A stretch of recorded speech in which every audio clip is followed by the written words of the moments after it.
The dust had barely settled from Jake Morrison's boots when he spotted her limping across the courtyard of St. Catherine's Mission. Sister Margaret O'Brien moved with an uneven gait, her left leg dragging slightly behind her right, her worn black habit swaying with each labored step. Jake's lips curled into a smirk as he adjusted his hat and spat into the dirt. He'd seen plenty of broken-down folks in his 32 years riding the ranges of Montana, but a crippled nun trying to tend to a mission ranch? That was something else entirely. I'd love to know which corner of the globe you're watching from. And if this story speaks to you, make sure to subscribe. Tomorrow's video is one you absolutely can't miss. What Jake Morrison didn't know was that Sister Margaret O'Brien had secrets buried deeper than the Montana soil beneath his boots. Secrets that would soon turn his mockery into stunned silence and transform everything he thought he knew about. Strength, skill, and the power of underestimating someone based on appearances alone.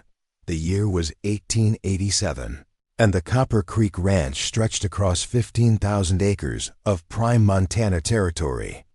Owned by cattle baron Theodore Ashworth, it was one of the most prosperous operations in the region, employing nearly 40 hands who worked the vast herds that grazed between the Bitterroot Mountains and the winding Copper Creek itself. Jake Morrison had been Ashworth's foreman for 3 years running, a position he'd earned through a combination of hard work, natural leadership, and an unfortunate tendency to settle disputes with his fists when words failed. Standing 6 feet 2 inches with shoulders broad enough to fill a doorway, Jake commanded respect through intimidation as much as skill. His sandy brown hair, perpetually tousled from days under his weathered Stetson, framed a face that bore the permanent squint of a man who'd spent his life staring into prairie sun and wind. The trouble began on a calm Tuesday morning in late September, when Theodore Ashworth gathered his men around the chuck wagon for an announcement that would change everything. "Boys," Ashworth began, his voice carrying the authority of a man accustomed to being obeyed without question, "we've got ourselves a new neighbor situation that's going to require some cooperation." The ranch hands exchanged glances. Cooperation wasn't typically in their vocabulary when it came to neighboring spreads. Territory disputes, water rights, and cattle rustling made for a generally hostile relationship with anyone whose land bordered theirs. Ashworth continued, his steel gray eyes scanning the faces of his workers. "The church has established a mission about 5 miles east of here, right up against our eastern boundary. St. Catherine's Mission, they're calling it. They've got themselves a small ranch operation, maybe 200 head of cattle, some horses, and they're trying to make a go of it to support their charitable work." Jake Morrison shifted his weight from one boot to the other, already sensing where this conversation was headed. "Boss, what's that got to do with us? We've got our own work to worry about." "What it's got to do with us, Morrison, is that these mission folks don't know the first thing about ranching in Montana. They're from back east, probably think cattle raise themselves and horses come pre-broken." Ashworth's weathered face creased into what might have been a smile. "The church hierarchy has asked me, as a gesture of Christian charity, to provide some assistance. Help them get established, show them the ropes, maybe lend a hand when they're in over their heads." A collective groan rose from the assembled cowboys. They were already working 14-hour days moving cattle to winter pastures and preparing for the harsh Montana winter that would arrive within the month. The last thing any of them wanted was babysitting duty for a bunch of religious folks who probably couldn't tell a bull from a steer. "Now I know what you're thinking." Ashworth raised his hand to quiet the murmurs of discontent. "But before you start complaining, remember that being neighborly has its advantages. If these mission people succeed, they'll be grateful customers for our surplus stock. If they fail, well, their land might become available for the right price. Either way, we come out ahead if we play this smart." Jake stepped forward, his spurs jingling against the hard-packed earth. "Who exactly are we supposed to be helping? How many of them are there?" "That's the interesting part," Ashworth replied. pulling a letter from his vest pocket. According to this correspondence from the diocesan office, the mission is currently staffed by exactly 3 people. A priest named Father Miguel Santos, a groundskeeper called Brother Thomas Walsh, and, he paused, glancing at the letter again, a Sister Margaret O'Brien, who apparently handles the livestock operations. The silence that followed this announcement was broken by the sound of several cowboys trying unsuccessfully to stifle their laughter. The idea of a nun managing cattle was so absurd that even the most seasoned hands couldn't maintain their composure. "A nun?" asked Billy Carmichael, a young cowpoke who'd only been with the outfit for 6 months. "They've got a nun running cattle?" "That's what the letter says." Ashworth folded the paper and returned it to his pocket. "Apparently this Sister O'Brien has some experience with ranch work, though I can't imagine where a nun would have picked up those skills." Jake Morrison's laughter was louder and more contemptuous than the rest. "Boss, with all due respect, this is going to be a complete waste of our time. We'll end up doing all their work for them while they sit around praying and singing hymns. And a nun trying to handle cattle?" He shook his head in disbelief. Might as well send a schoolmarm to break broncos. Nevertheless, Ashworth's tone carried a note of finality. "I've given my word to the church. Morrison, I want you to ride over there this afternoon and introduce yourself. Get a sense of what they need and what they're working with.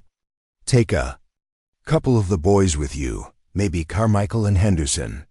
See if these mission folks are as hopeless as they sound." The rest of the morning passed in the usual routine of ranch work, but Jake found his mind wandering to the upcoming visit to St. Catherine's Mission. He'd encountered plenty of religious folks over the years, and in his experience, they fell into 2 categories: the genuinely devout who were utterly impractical when it came to real-world problems, and the sanctimonious types who preached about virtue while looking down their noses at working men like him. Neither type appealed to Jake Morrison. He'd grown up hard on a struggling farm in Wyoming, where survival depended on practical skills and the ability to handle whatever problems arose without waiting for divine intervention. Religion, in his view, was something for women and weaklings, men who couldn't face the harsh realities of frontier life without the comfort of imaginary friends in the sky. After the midday meal, Jake saddled his horse, a sturdy bay gelding named Thunder that had been his mount for the past 4 years. Billy Carmichael and Tom Henderson, both reliable hands despite their relative youth, prepared their own horses, and the 3 men set out across the rolling prairie toward the mission. The ride to St. Catherine's took them through some of the most beautiful country in Montana. The autumn air was crisp and clear, carrying the scent of curing grass and the distant promise of snow. To their left, the Bitterroot Mountains rose in purple majesty against the endless blue sky, while ahead of them the land rolled away in gentle swells covered with the gold and brown of prairie grass, preparing for winter. As they crested a low hill, the mission came into view. St. Catherine's was modest by any standard. A simple wooden church with a bell tower, a small rectory, what appeared to be a dormitory building, and several outbuildings that included a barn, a stable, and various sheds. The entire complex was surrounded by a split-rail fence that looked newly built but sturdy. What caught Jake's attention immediately was the quality of the livestock visible in the paddocks and pastures around the mission buildings. The horses looked well cared for and properly conditioned, and the cattle, while not numerous, appeared to be good stock and excellent health. This wasn't what he'd expected to see at a mission run by inexperienced Easterners. "Well, I'll be damned," Tom Henderson muttered as they approached the main gate. "Those cattle look better than half the herds I've seen around here." Jake frowned, unwilling to admit that Henderson was right. "Probably just luck," he said dismissively. "Even a blind squirrel finds a nut sometimes." They were still 50 yards from the gate when a figure emerged from the barn and began walking toward them. Even at that distance, Jake could see it was a woman in religious habit, and as she drew closer, her uneven gait became obvious. Sister Margaret O'Brien was limping badly, favoring her left leg with each step. Jake's smirk returned. This was more like what he'd expected, a broken-down nun trying to play at being a rancher. As they reached the gate, Sister Margaret arrived at the same time, and Jake got his first close look at the woman he'd been sent to help. Sister Margaret O'Brien appeared to be in her mid-30s, with a face that spoke of both intelligence and determination. Her habit was practical rather than ornate, made of sturdy dark blue wool that could withstand outdoor work. What struck Jake most, however, was her eyes, a clear, penetrating gray that seemed to take in everything at once. Despite her obvious physical limitation, she moved with purpose and showed no sign of the helplessness he'd expected. "Good afternoon, gentlemen," she said, her voice carrying a slight Irish accent. "You must be from the Copper Creek Ranch. I'm Sister Margaret O'Brien." Jake touched the brim of his hat in a gesture that was barely polite. "Ma'am, I'm Jake Morrison, foreman at Copper Creek.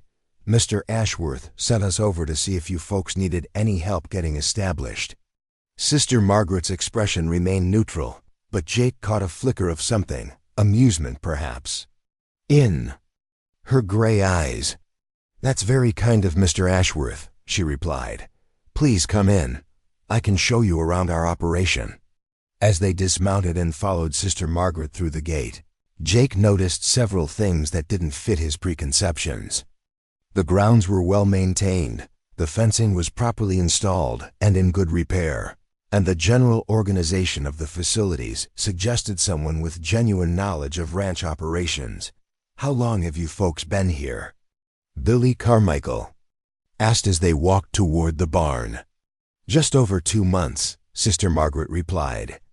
"We started with very little. The buildings were here from a previous homestead, but they needed considerable work. The livestock we acquired gradually as we could afford them." "Where'd you learn about cattle?" Tom Henderson inquired, his tone genuinely curious rather than mocking. Sister Margaret paused before answering, and Jake noticed her hand unconsciously move to her left leg. "I grew up on a ranch in Colorado," she said simply. "Before I took my vows, I spent considerable time working with livestock. A lot of love and effort went into bringing this story to life. If you're enjoying it, we'd be so grateful if you'd subscribe to our channel. Now, back to where we left off. This revelation surprised Jake more than he cared to admit. A nun with actual ranching experience wasn't something he'd anticipated. Still, growing up around cattle was one thing. Actually managing a ranch operation was something else entirely, especially for someone with an obvious physical disability. They spent the next hour touring the mission's facilities, and Jake found himself grudgingly impressed despite his determination to find fault. The barn was well organized, the equipment was properly maintained, and the animals were clearly receiving excellent care. Sister Margaret answered their questions knowledgeably and showed a deep understanding of the challenges facing a small ranch operation in Montana. It wasn't until they reached the horse pasture that Jake found an opportunity to assert his superiority. In the paddock stood a magnificent black stallion, clearly a valuable animal, but one that showed obvious signs of poor handling. The horse shied away from the fence as they approached, ears pinned back and eyes rolling. "That's a fine-looking horse," Jake observed, leaning against the fence rail. "Shame he's not properly broken." A horse like that, in the hands of someone who knew what they were doing, could be worth a considerable sum.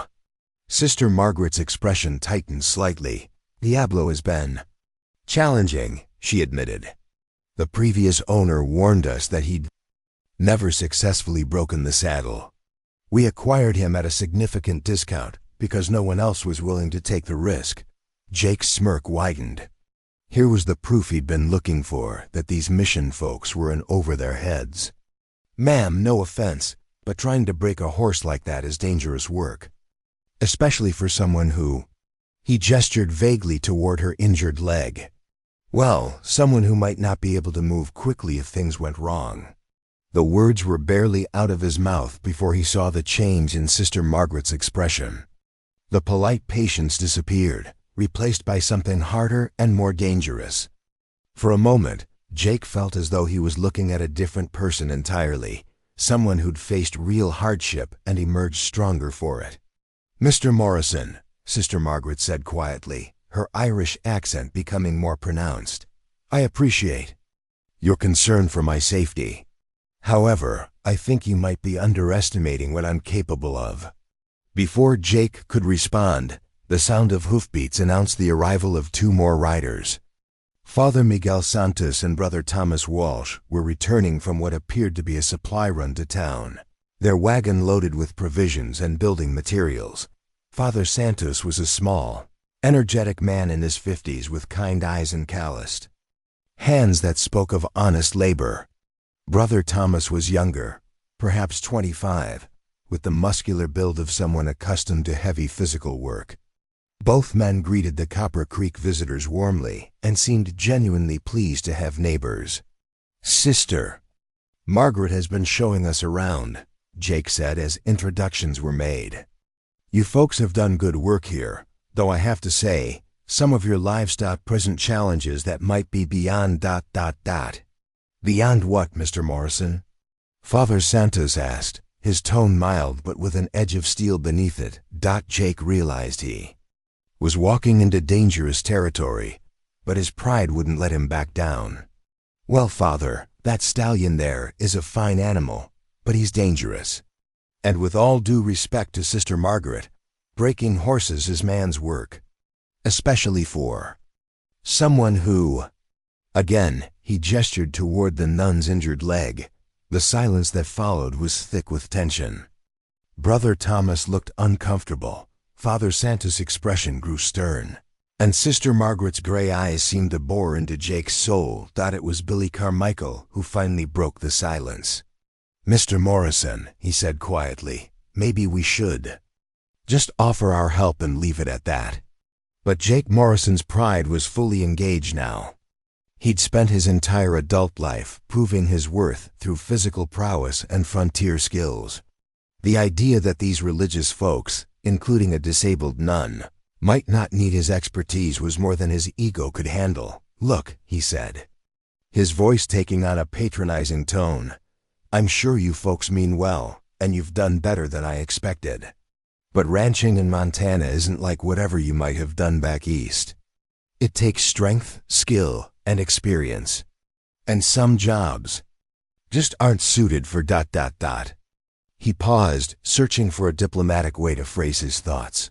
"For women?" Sister Margaret finished for him, her voice dangerously quiet. "For people with limitations," Jake corrected, thinking he was being tactful. The explosion, when it came, was all the more shocking for how quietly it began. Sister Margaret stepped closer to Jake, close enough that he could see the flecks of green in her gray eyes, close enough to notice the small scar that ran along her left temple, close enough to realize that despite her limp, she moved with the controlled grace of someone who'd learned to compensate for physical challenges through sheer determination. "Mr. Morrison," she said, her voice barely above a whisper but carrying more authority than Jake had heard from most ranch bosses, "I've been working with horses and cattle since I could walk. I've broken horses that grown men were afraid to approach. I've delivered calves in blizzards, fought off wolves, and kept herds together through stampedes. My limitations, as you call them, were earned in service to others, not through carelessness or weakness." She stepped back, and Jake found himself missing the intensity of her presence, even as he felt relief at being out of range of those piercing eyes. "But perhaps," Sister Margaret continued, her tone becoming conversational again, "you'd like a demonstration of just how limited I am." The late afternoon sun cast long shadows across the mission courtyard as Sister Margaret's words hung in the air like smoke from a gunshot. Jake Morrison felt something shift in the atmosphere around them, though he couldn't quite put his finger on what had changed. The nun stood before him, no longer the helpless figure he'd imagined, but something altogether more formidable. A demonstration? Jake repeated, his voice carrying a mixture of amusement and skepticism. Sister, I appreciate your confidence, but I've been working horses since I was knee-high to a grasshopper. Some things just require physical strength. Sister Margaret interrupted, her gray eyes never leaving his face. Agility? The ability to move quickly when a 1,000-pound animal decides to test your resolve. Father Santos stepped forward, concern evident in his weathered features. Sister Margaret, perhaps this isn't necessary. I'm sure Mr. Morrison meant no disrespect. But Sister Margaret raised her hand, silencing the priest without breaking eye contact with Jake. Oh, but I think Mr. Morrison has made his position quite clear, Father. He believes that my limitations make me unsuitable for ranch work. I simply think he deserves to see exactly what those limitations are. Brother Thomas cleared his throat nervously. Sister, maybe we should discuss this privately first. Diablo hasn't been handled by anyone in weeks, and after what happened to the previous owner, double quotes. What happened to the previous owner? Billy Carmichael asked, his curiosity overriding his better judgment. The silence that followed was heavy with unspoken history. Finally, Father Santos spoke up, his voice grave. Richard Hawthorne was an experienced horseman. He'd broken dozens of horses over the years, including some that other men considered impossible. When he acquired Diablo from a horse trader passing through, he was confident he could handle the animal. Tom Henderson leaned against the fence rail, sensing a story worth hearing. And Diablo put him in the ground, Brother Thomas said bluntly. Threw him so hard he broke his neck. That's how we were able to purchase the Mission property. Hawthorne's widow sold everything and moved back east to live with her sister. Jake felt a chill run down his spine, but his pride wouldn't let him show it. All the more reason why Sister Margaret shouldn't be anywhere near that animal. A horse that's killed once will kill again. Interest in philosophy, Sister Margaret mused, walking slowly toward the barn. Does that apply to people as well, Mr. Morrison? Because if it does, there are quite a few men in this territory who should probably avoid your company. The barb hit home. Jake's reputation as a fighter was well known throughout the region, and while he'd never killed anyone, he'd certainly sent his share of men to see the local doctor. The comparison stung precisely because it carried more truth than he cared. To admit as they followed Sister Margaret to the barn, Jake noticed details he'd missed during their earlier tour. Hanging from pegs along the walls were pieces of equipment he couldn't immediately identify, leather contraptions that looked like modified bridles and halters, but with additional straps and buckles that suggested specialized purposes. There were also several coiled ropes of different weights and lengths, each showing signs of heavy use. Sister, Father Santos said quietly, are you certain about this? After what Dr. Patterson said about your leg, Sister Margaret paused in gathering equipment from the wall, her back still turned to the group. Dr. Patterson said many things, Father. Some of them were even accurate. She turned around, and Jake was surprised to see she was carrying what appeared to be a modified rifle scabbard and a leather gun belt. The holster was unusual, designed to sit lower on the hip than most, with additional straps that would secure it to the wearer's leg. Sister Margaret, Tom Henderson said slowly, what exactly are you planning to demonstrate? Instead of answering directly, Sister Margaret walked to a wooden cabinet in the corner of the barn and withdrew a rifle. That made Jake's eyes widen. It was a Winchester Model 1873, but not like any Winchester he'd ever seen. The stock had been modified with additional checkering for better grip. The barrel had been shortened slightly, and the entire weapon showed the kind of meticulous care that spoke of both expertise and affection. Gentlemen, Sister Margaret said, checking the rifle's action with practiced efficiency, Mr. Morrison seems to believe that my physical limitations make me unsuitable for ranch work. He's particularly concerned about my ability to handle dangerous situations that might require quick reflexes or precise action. She slung the rifle across her shoulder and picked up a small wooden box from the cabinet. I propose we test that theory. Jake's mouth had gone dry. There was something about the way Sister Margaret handled the rifle that spoke of deep familiarity. Her movements were economical, precise, and utterly confident. This wasn't a woman who'd learned to shoot for self-defense. This was someone who'd been shooting seriously for years. What kind of test? He managed to ask. Sister Margaret smiled, and for the first time since they'd met, the expression seemed genuinely warm. Something practical. Something that might actually come up in the course of ranch work. She led them out of the barn and across the courtyard to a fenced area behind the main buildings. The space was clearly used for training horses. There were posts set up for lunging, mounting blocks positioned at intervals, and several wooden barrels arranged in patterns that suggested obstacle courses. But what caught Jake's attention was the collection of targets set up at the far end of the enclosure. There were standard paper targets, but also more unusual arrangements. Tin cans balanced on fence posts, playing cards nailed to wooden boards, and even what appeared to be eggs sitting in small wooden cups. Impressive setup, Billy Carmichael observed.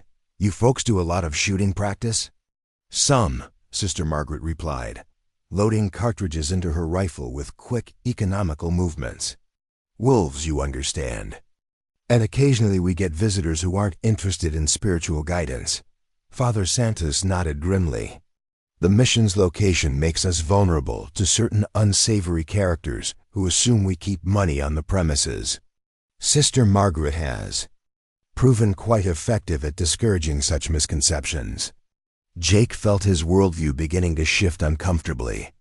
The image of a helpless nun was being rapidly replaced by something far more complex and dangerous. But his pride still demanded that he maintain his position. Sister, I'm sure you're competent with a rifle, he said, trying to sound reasonable. Most folks out here can hit a target when they have time to aim. But ranch work doesn't always give you that luxury. Sometimes you need to react instantly, without thinking, under pressure.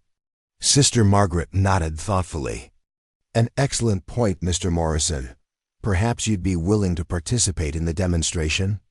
Nothing dangerous, of course, just a way to simulate the kind of pressure situations you're describing. Something in her tone made Jake deeply suspicious, but he couldn't back down now without looking like a coward. What did you have in mind? Well, Sister Margaret said, checking her rifle one final time. Suppose you were to throw some of those tin cans into the air. Nothing fancy, just toss them up one at a time, maybe from different angles. I'll try to hit them before they land. Jake relaxed slightly. Shooting aerial targets was difficult, but not impossible, and he'd seen plenty of good marksmen manage it. This wouldn't prove anything except that Sister Margaret was a decent shot, which he was already prepared to concede. Fair enough, he said, walking over to collect a handful of empty tin cans from a wooden crate. How many do you want to try? Oh, let's start with all of them, Sister Margaret replied casually. Maybe 15 or 20. And please, throw them at random intervals. I wouldn't want to get into a rhythm. Jake picked up 20 cans, noting that they were all roughly the same size, former food containers that had been cleaned and painted white for better visibility. He positioned himself about 30 feet from Sister Margaret and hefted the first can. Ready when you are, sister. What happened next would be burned into Jake Morrison's memory for the rest of his life. He threw the first can high and to his left, a lazy arc that would give any decent shooter plenty of time to track and fire. Sister Margaret's rifle came up smoothly, almost casually, and the can exploded in a shower of metal fragments before it reached the peak of its trajectory. The second can went right, thrown harder and faster. Again, the rifle tracked smoothly and fired, and again the can disintegrated in mid-dot by the fifth can. Jake was beginning to understand that he was witnessing something extraordinary. Sister Margaret wasn't just hitting the targets. She was destroying them completely, placing her shots with surgical precision while barely seeming to aim by the 10th can. Jake was throwing them as fast and unpredictably as he could manage, sending them spinning in all directions, trying desperately to find the limits of Sister Margaret's ability. He never found them. 20 cans went up, and 20 cans died in the air. Some of Sister Margaret's shots were so precisely placed that the cans seemed to simply vanish, disintegrating so completely that barely any fragments hit the ground. Others were hit at angles that sent pieces flying in spectacular showers of metal, but what truly unnerved Jake was Sister Margaret herself. Throughout the entire demonstration, she never seemed hurried or stressed. Her movements were fluid and economical, her breathing remained steady, and her expression stayed calm and focused. Most unsettling of all, despite her pronounced limp, she moved around the shooting area with surprising grace, adjusting her position to get better angles, without ever seeming off balance or compromised. When the last can had been reduced to glittering fragments, Sister Margaret lowered her rifle and looked at Jake with raised eyebrows. "How was that, Mr. Morrison?" Sufficient reflexes for ranch work. Jake Morrison, for perhaps the first time in his adult life, found himself completely speechless. He stood in the middle of the shooting area, still holding his empty hands in throwing position, trying to process what he'd just witnessed. Billy Carmichael broke the silence with a low whistle. "Sister, that was the finest shooting I've ever seen. Where on earth did you learn to shoot like that?" Sister Margaret's expression grew distant, and she absently touched the scar on her left temple. "My father believed that anyone living on a ranch should be able to protect themselves and their livestock. He started teaching me when I was 7 years old." "Your father must have been quite a marksman himself," Tom Henderson observed.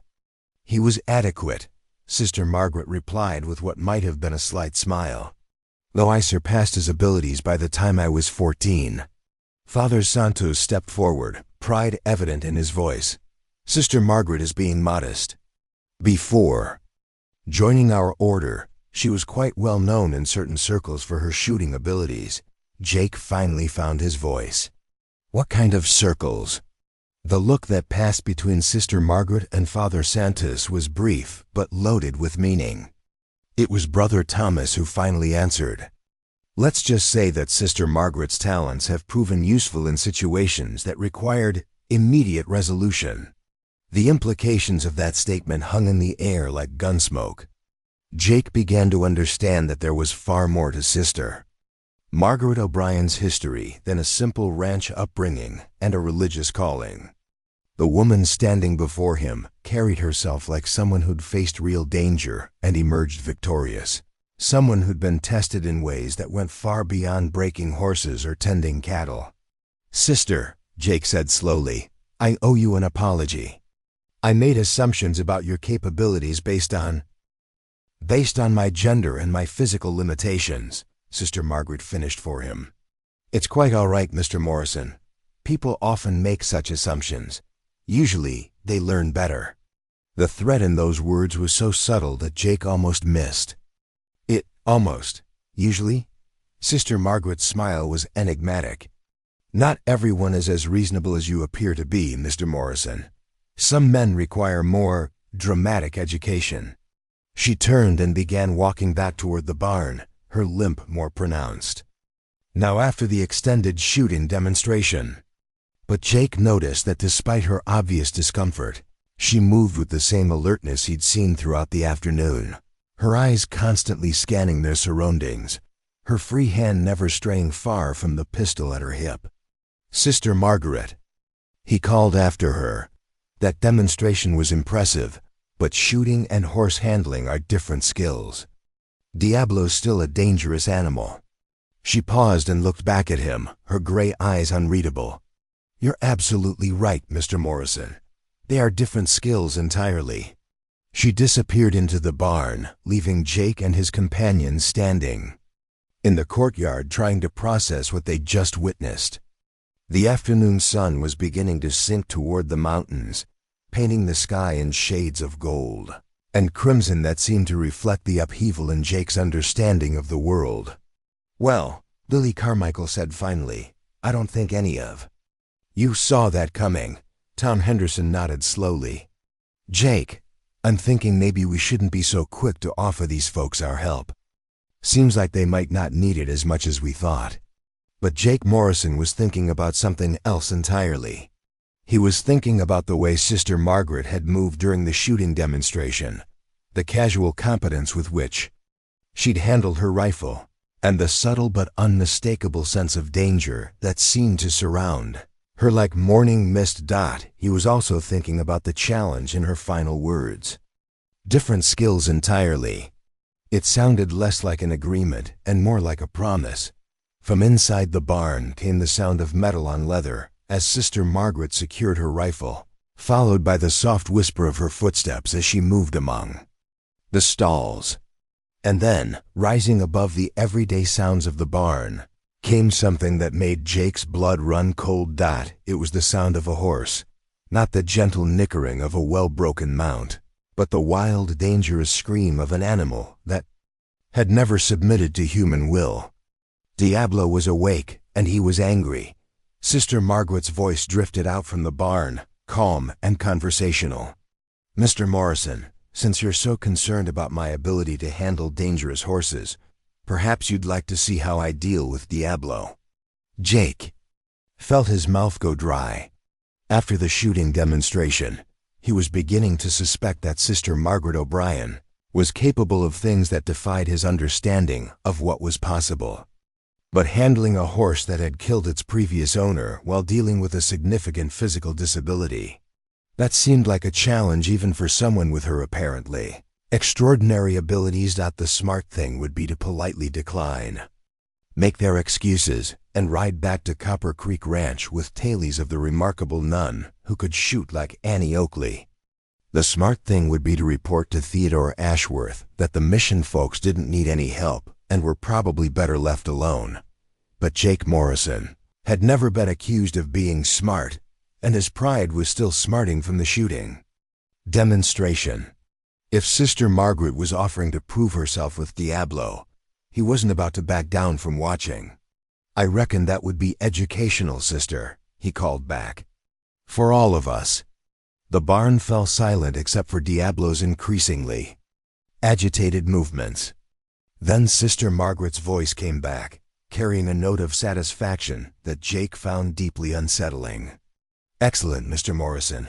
I was hoping you'd say that." The interior of the barn felt charged with electricity as Jake Morrison and his companions followed Sister Margaret inside. The familiar smells of hay, leather, and horse sweat were overlaid with something else, the sharp scent of an animal in distress, mixed with the metallic tang of fear that seemed to permeate the very wood of the stalls. Diablo occupied the largest stall at the far end of the barn, and even from 30 feet away, his presence was overwhelming. The stallion stood nearly 17 hands high, his coal-black coat gleaming despite weeks of limited handling. His neck was arched in permanent defiance, his ears pinned flat against his skull, and his dark eyes held an intelligence that spoke of cunning rather than mere wildness. "Jesus," Tom Henderson breathed, unconsciously taking a step backward. "That's not a horse. That's a force of nature." Sister Margaret moved down the barn aisle with her characteristic uneven gait, but Jake noticed that her limp seemed less pronounced now, as if her focus on the task ahead had somehow diminished her physical limitations. She stopped at a wooden cabinet positioned strategically between Diablo's stall and the main barn door, withdrawing items that Jake couldn't quite make out in the dim light. "Sister Margaret," Father Santos said urgently, "perhaps we should wait until tomorrow. The light is fading, and after your shooting demonstration, you must be tired." "The light is perfect, Father," Sister Margaret replied without turning around. "Horses see better in twilight than humans do. It gives them confidence." Diablo screamed again, a sound that seemed to shake the very foundations of the barn. The stallion reared up, his front hooves striking the reinforced stall door with tremendous force.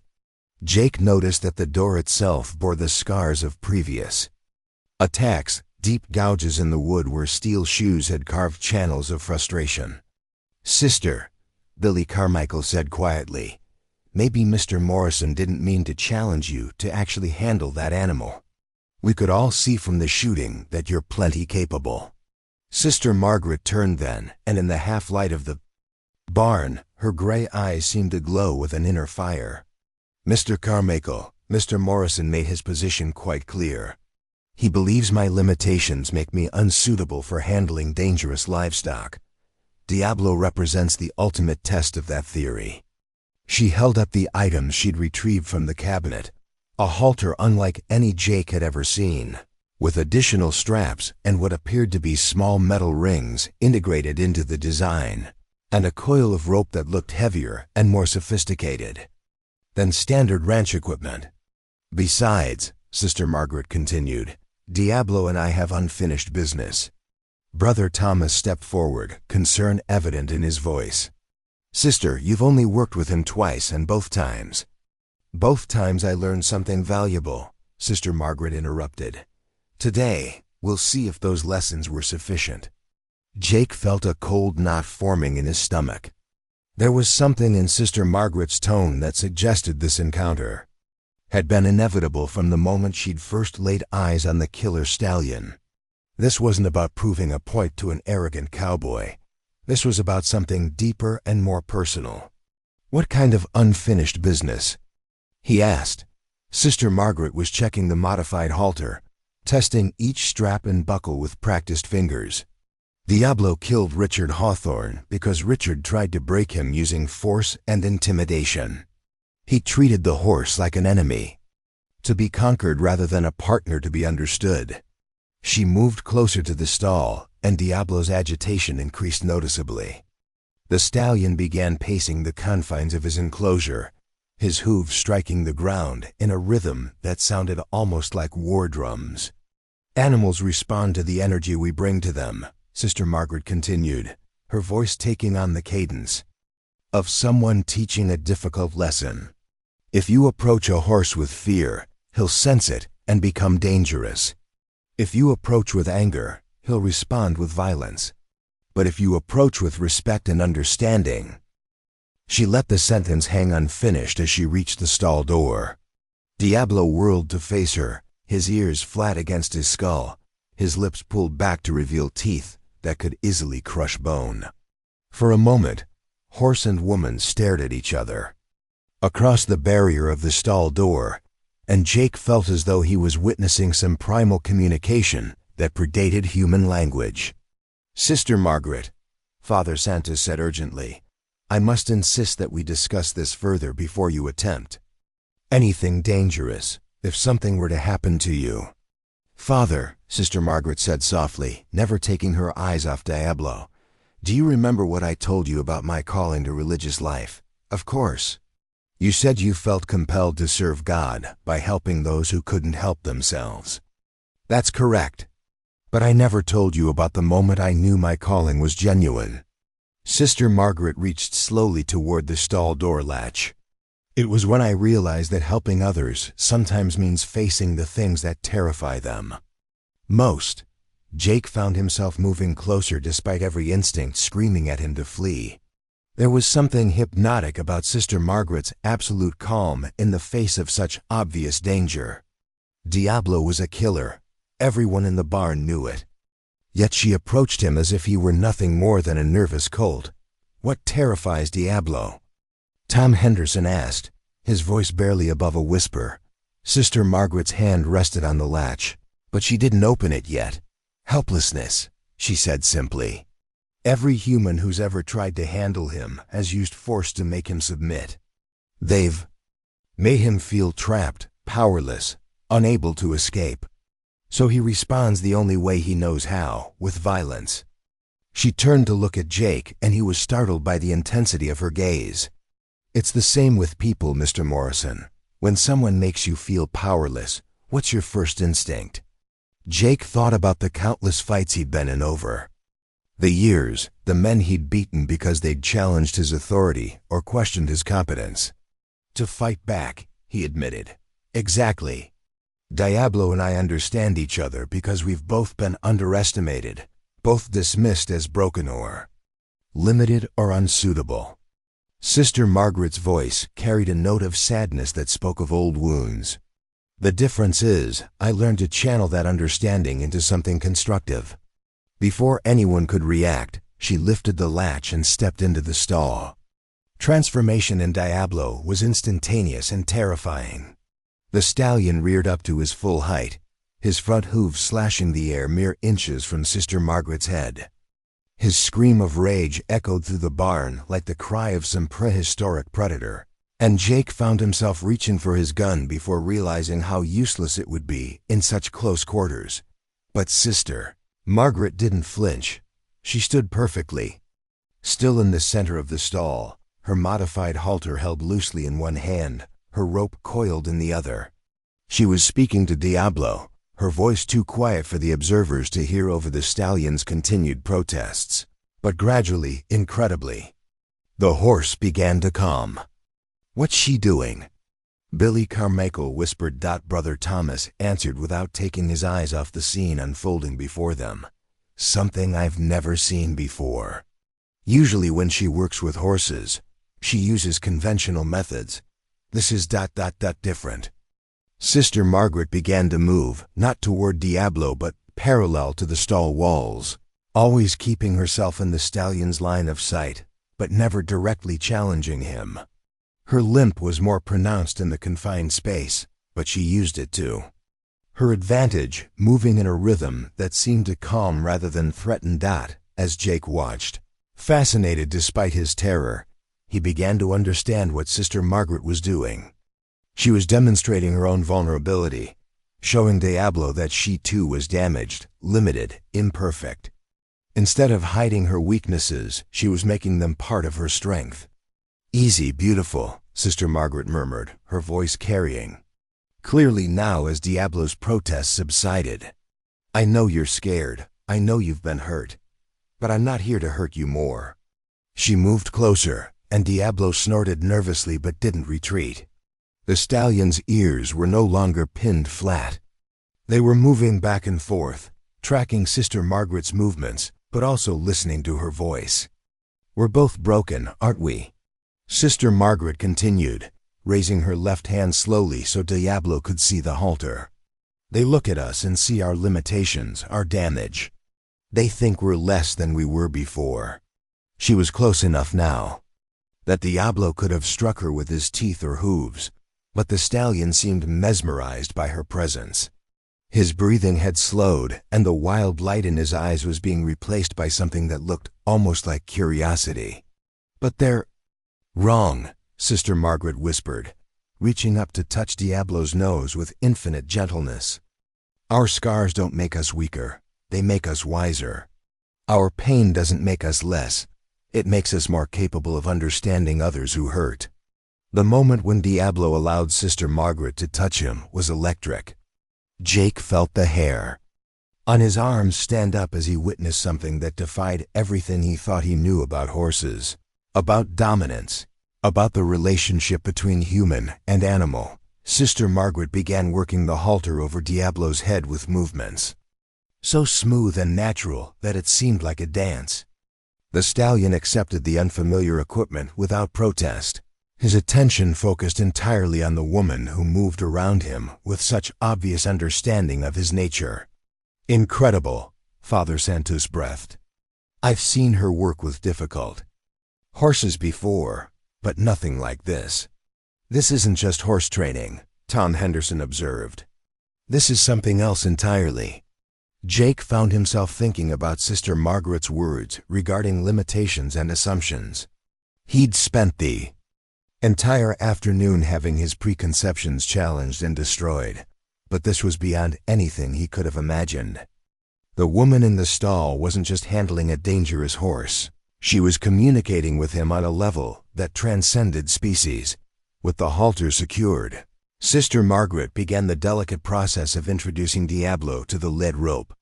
Instead Of attaching it immediately, she let the stallion examine it, smell it, understand that it wasn't a threat. When she finally clipped it to the halter, Diablo accepted it as naturally as if he'd been wearing one his entire life. Now comes the real test. Brother Thomas murmured. Sister Margaret began to apply gentle pressure to the lead rope, not pulling but simply indicating direction.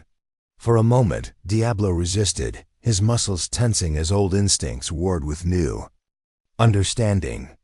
Then, incredibly, he took a step forward. The first step was tentative, uncertain.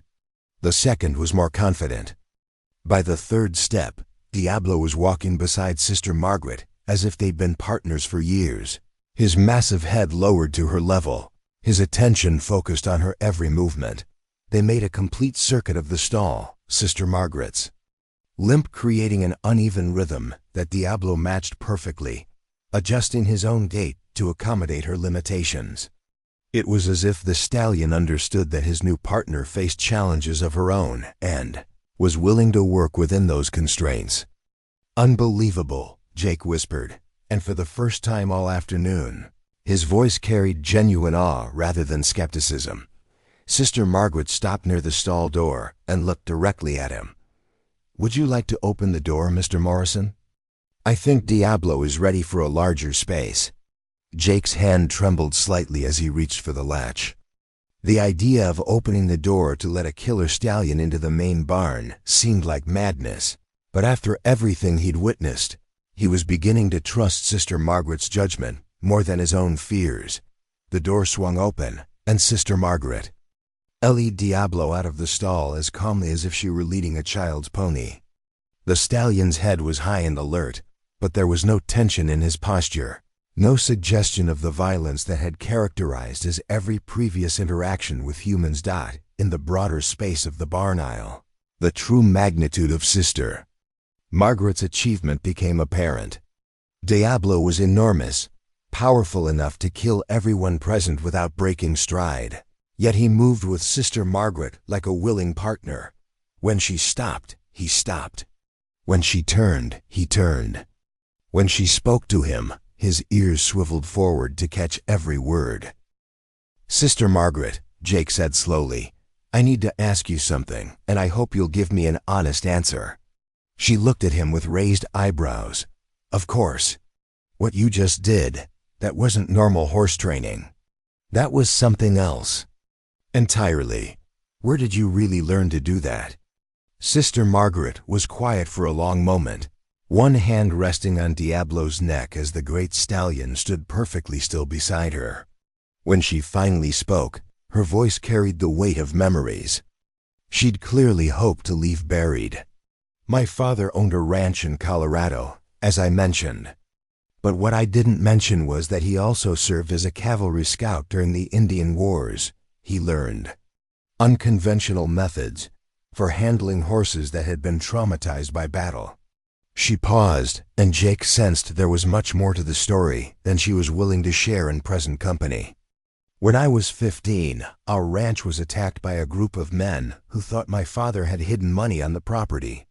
They were wrong about the money, but they were very thorough in their search."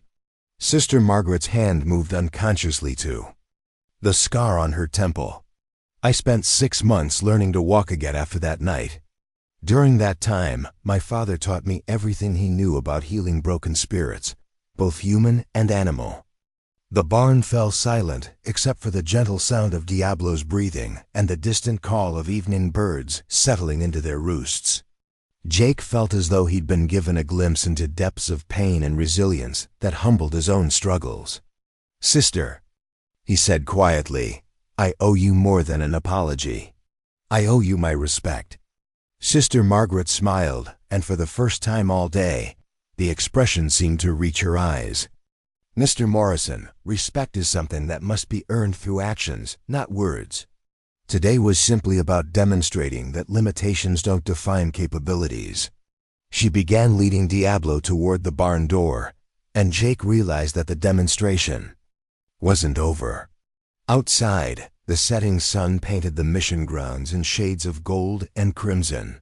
and Sister Margaret intended to show them something more.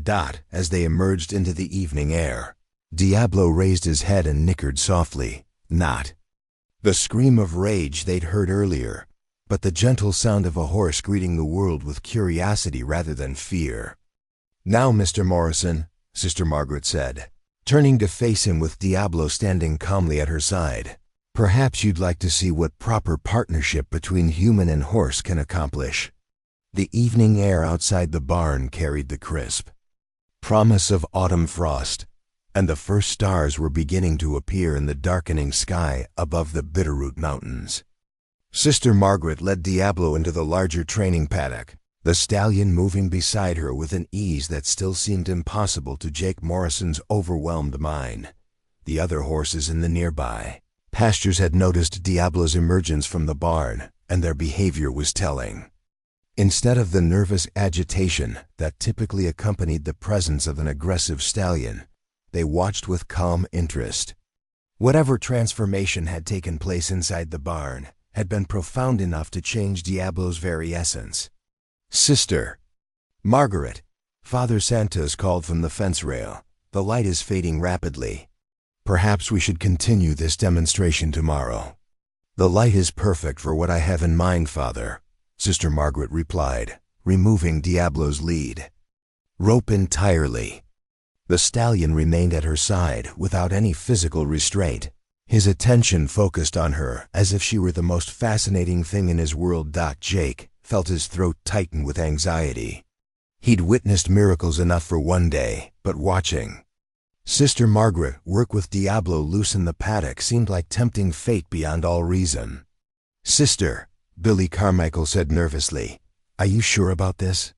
If something goes wrong—" "Mr. Carmichael," Sister Margaret interrupted gently, "fear is a luxury I learned to abandon long ago. Diablo can sense it from 50 yards away, and it would undo everything we've accomplished." She walked to the center of the paddock, her uneven gait more pronounced on the uneven ground, but her bearing remained confident and assured. Diablo followed without hesitation, matching his pace to hers as naturally as a shadow follows its source.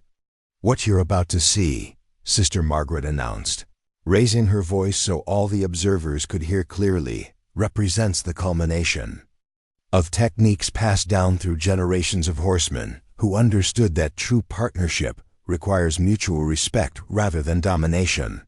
She reached into a pocket of her habit and withdrew what appeared to be a small wooden whistle.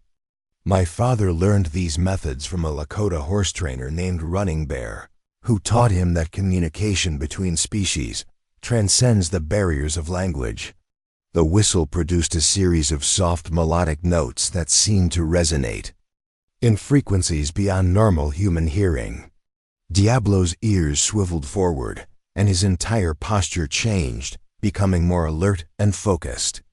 Running Bear believed that every horse possesses an innate desire to serve, but that this desire can only be awakened through understanding rather than force. Sister Margaret pocketed the whistle and placed both hands on Diablo's neck. "He taught my father that a truly broken horse is not one that has been conquered, but one whose spirit has been crushed. A truly trained horse is one whose natural abilities have been channeled and refined." She stepped back from Diablo and raised her right hand. To Jake's amazement, the stallion immediately reared up on his hind legs, not in aggression but in a controlled display of power and grace. He held the position for several seconds before settling back to all four hooves, his eyes never leaving Sister Margaret's face. "Jesus, Mary, and Joseph," Tom Henderson breathed. "How is that possible?" Brother Thomas leaned against the fence rail, shaking his head in wonder. "I've been here for 2 months, and I've never seen anything like this." Sister Margaret mentioned she'd been working with Diablo, but she never indicated she'd achieved this level of communication. Sister Margaret raised her left hand, and Diablo immediately shifted into a sideways gait, moving in a perfect circle around her, without any verbal commands or physical cues beyond the positioning of her hand. His movement was fluid and precise, a demonstration of athletic ability that showcased the stallion's natural grace rather than forced submission. The key, Sister Margaret explained as Diablo continued his circuit, is understanding that every horse, like every person, carries wounds that shape their behavior. Diablo's aggression wasn't inherent evil. It was learned behavior based on experiences that taught him humans were threats to be eliminated. She lowered her hand, and Diablo immediately stopped and turned to face her. Sister Margaret approached him, and to the astonishment of everyone watching, placed her foot in her cupped hands and used his assistance to mount his bare back. Jake felt his heart stop. Sister Margaret, with her pronounced limp and obvious physical limitations, was now sitting atop a horse that had killed a man just months before. No saddle, no bridle, no safety equipment of any kind, just a nun and a stallion who had somehow formed a bond that transcended every rule of horsemanship Jake had ever known. "Sister Margaret," Father Santos called out in alarm. "Please, this is too dangerous." But Sister Margaret was already guiding Diablo around the paddock using nothing but shifts in her weight and subtle pressure from her legs. The stallion responded to her guidance with perfect precision, moving from a walk to a trot to a canter as smoothly as if they'd been practicing together for years. What truly astounded Jake was the way Sister Margaret rode. Her limp, so obvious on the ground, seemed to disappear entirely once she was mounted. She moved with Diablo as if they were a single entity, her body flowing with his movements in perfect harmony. "This is impossible," Jake muttered. But even as he spoke the words, he was watching it happen before his eyes. Sister Margaret guided Diablo through a series of increasingly complex maneuvers, figure eights, sudden stops, rapid direction changes, even a controlled rear that lifted them both into the air like something from a cavalry demonstration. Throughout it all, there was no tension, no struggle, no suggestion that horse and rider were anything but willing partners. As they completed their final circuit of the paddock, Sister Margaret spoke loudly enough for everyone to hear. "Mr. Morrison, you suggested earlier that some work requires physical strength and agility that I lack due to my limitations." Jake nodded mutely, still trying to process what he was witnessing. "I'd like to propose that you're looking at the equation backwards," Sister Margaret continued, guiding Diablo toward the fence where the men stood watching. "My limitations didn't make me weaker. They forced me to develop different strengths. They taught me patience, empathy, and the ability to find alternative solutions when conventional methods failed." She brought Diablo to a stop directly in front of Jake, close enough that he could see the intelligence in the stallion's dark eyes and the complete absence of the rage that had defined him just hours before. "Diablo responded to me, not despite my limitations, but because of them." He recognized a kindred spirit, someone who had been written off, underestimated, dismissed as broken or useless. Sister Margaret's voice carried a note of steel beneath its gentleness. "Sometimes, Mr. Morrison, our greatest strengths emerge from our deepest wounds." She slid down from Diablo's back with practiced ease, landing lightly despite her injured leg. The stallion immediately lowered his head to nuzzle her shoulder, a gesture of affection that would have been unthinkable hours earlier. Jake Morrison stood in stunned silence, his entire worldview crumbling around him like a house built on sand. Everything he thought he knew about strength, weakness, capability, and limitation had been systematically demolished over the course of a single afternoon. "Sister," he said finally, his voice hoarse with emotion, "I need to know something. That attack you mentioned, the one where you were injured, what really happened?" Sister Margaret's expression grew distant, and she absently stroked Diablo's neck as she gathered her thoughts. "It was December of 1878. I was 15 years old, home alone while my father was delivering horses to the army post at Fort Collins. 3 men came to our ranch claiming to be travelers seeking shelter from a blizzard. The paddock fell silent except for the gentle sound of wind through the nearby pine trees. Even Diablo seemed to sense the gravity of the moment, standing perfectly, still as Sister Margaret continued her story. They weren't travelers. They were deserters from the army who had heard rumors that my father kept army payment gold hidden on our property. The rumors were false, but they weren't interested in my explanations. Sister Margaret's hand moved unconsciously to the scar on her temple. When they realized there was no gold, they decided to take out their frustration on me. Jake felt a cold fury building in his chest. The idea of grown men attacking a 15-year-old girl filled him with rage that surprised him with its intensity. They left me for dead in the snow, Sister Margaret continued matter-of-factly. I wasn't found until my father returned 3 days later. The doctor said I'd never walk normally again, never ride a horse, never be capable of the physical demands of ranch life. She smiled then, and there was something fierce and proud in the expression. Doctors, like cowboys, sometimes make assumptions based on incomplete information. How did you survive? Tom Henderson asked quietly. The same way Diablo survived. Richard Hawthorne's attempts to break him, by refusing to accept other people's definitions of what I was capable of. Sister Margaret's gray eyes seemed to glow in the gathering darkness. My father spent 2 years teaching me to walk again, to ride again, to shoot again. But more importantly, he taught me that survival isn't about being the strongest or the fastest. It's about being the most adaptable. Billy Carmichael shifted uncomfortably. Sister, those men who attacked you, were they ever caught? The silence that followed was heavy with unspoken implications. It was Father Santos who finally answered, his voice carefully neutral. Sister Margaret's calling to religious life came after a period of intense spiritual reflection. She felt compelled to dedicate herself to serving others rather than pursuing personal justice. Jake caught the subtle emphasis on the word personal and felt a chill run down his spine. There was a story there, one that Sister Margaret clearly had no intention of sharing with relative strangers. The point, Sister Margaret said, effectively ending that line of inquiry, is that my experiences taught me something valuable about the nature of strength and weakness. Real strength isn't about physical power. It's about the ability to find solutions when traditional methods fail. She gestured toward Diablo, who was now standing calmly beside her like an oversized dog. Everyone who tried to handle Diablo before me approached him with the assumption that force was the only language he understood. They were wrong.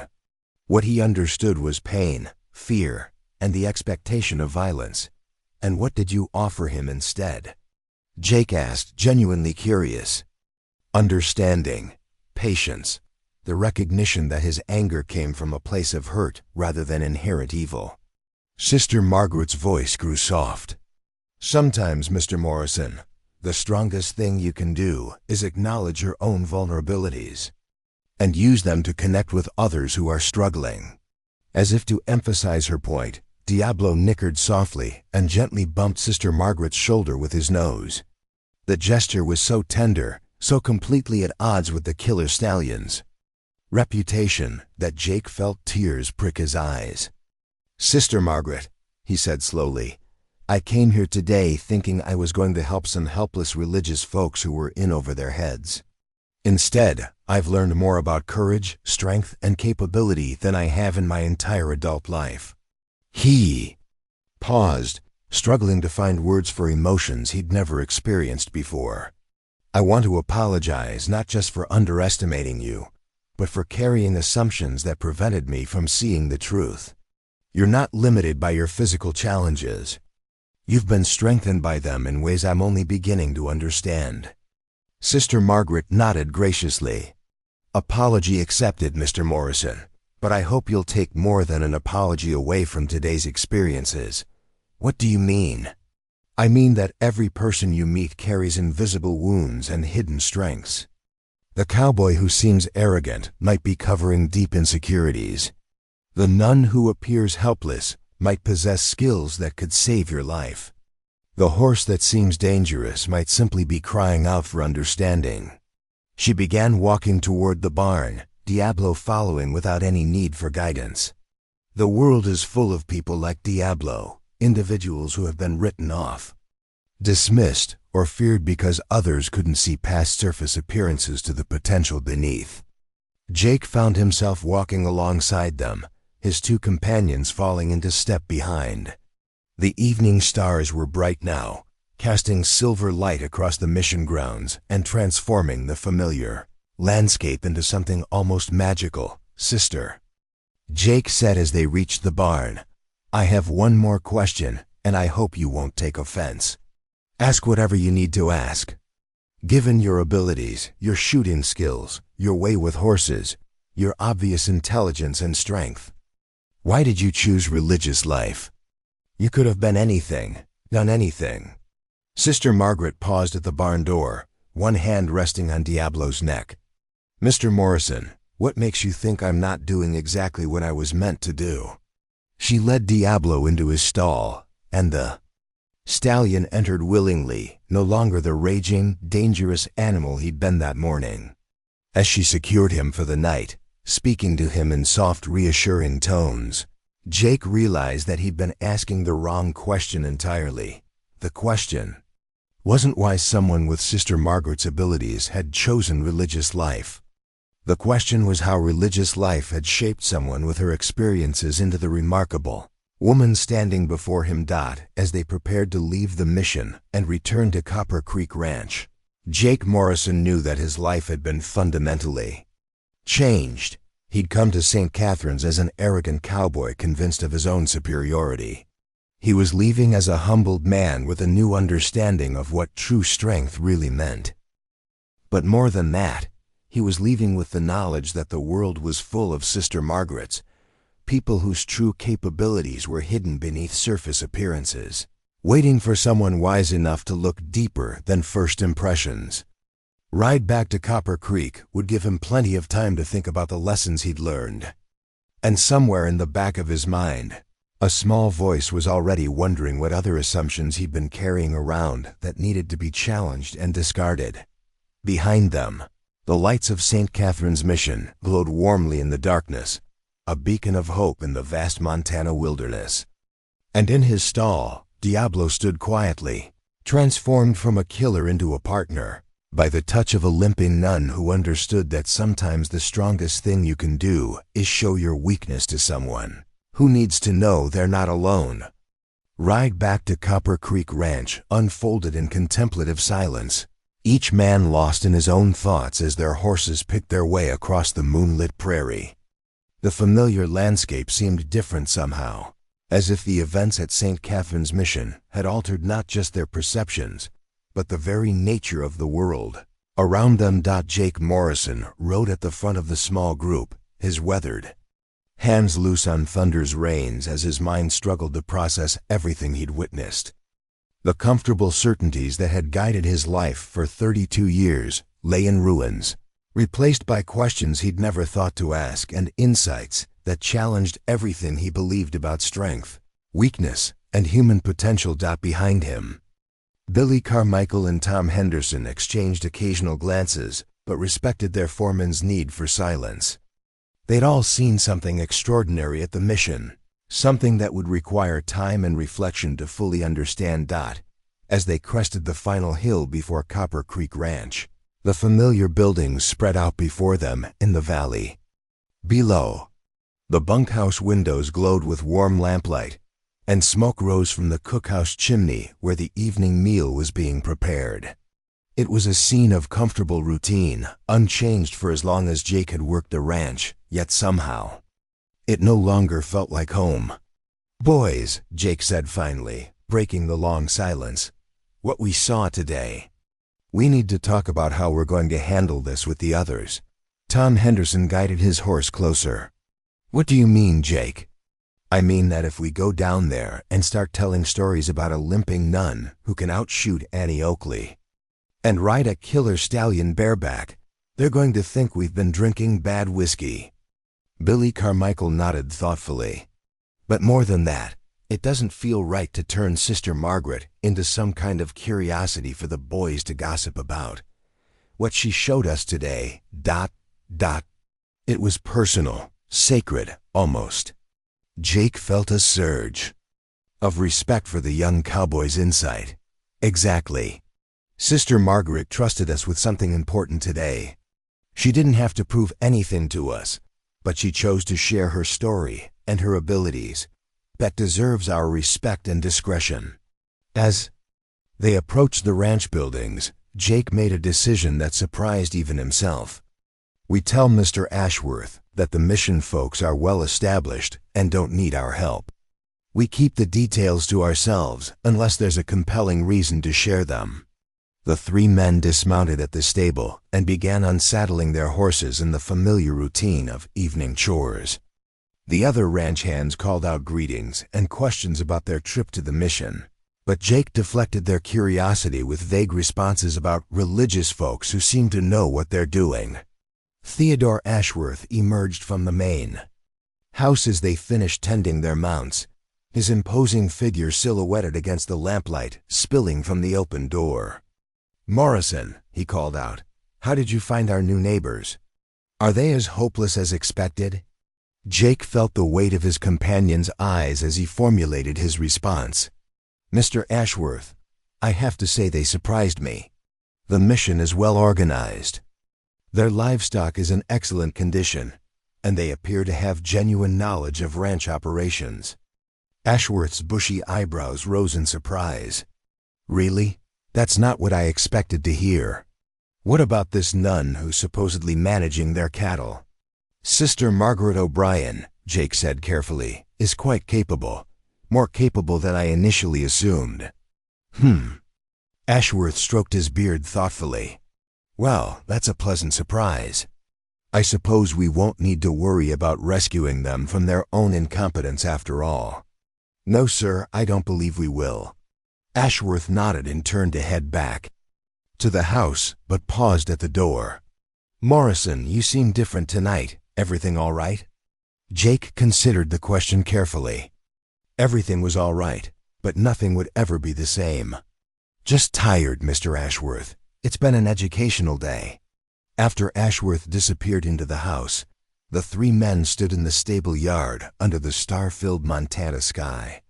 The familiar sounds of the ranch surrounded them, horses moving in their stalls, cattle lowing in the distance, the gentle murmur of conversation from the bunkhouse.